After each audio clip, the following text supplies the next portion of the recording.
Tonight we had ginger snap baked oats with scrambled eggs and sausage. Starting off with my oats, I went ahead and took half of them and blended them to make like an oat flour.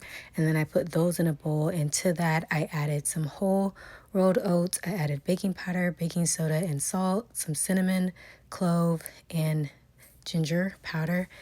Then for my wet ingredients, I added eggs, milk, some molasses, some brown sugar, some butter extract, vanilla extract, and some vanilla bean paste. And then I just took some fresh ginger and grated that in.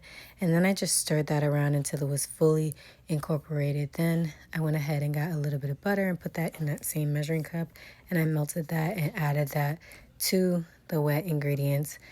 Then I went ahead and sliced up some crystallized ginger and added that in as well. And I just like to slice this really tiny so that the little bits of ginger are not overpowering. So as you can see, they're really small.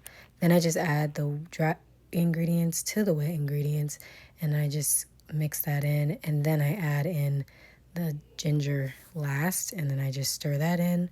Then I go ahead and get a pan and spray it with a little bit of cooking spray. Then I added in the mixture, spread it out till it was even, and then I baked it in the oven on 350 degrees.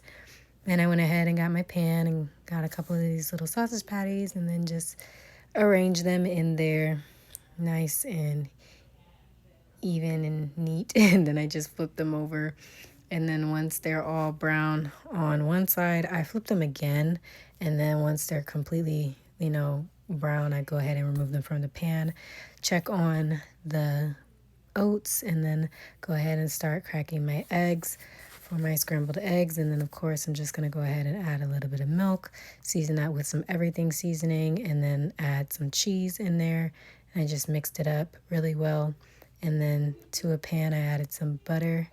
Then I just move that around and then add my eggs in slowly. And the key to getting really fluffy eggs is you cook them slowly.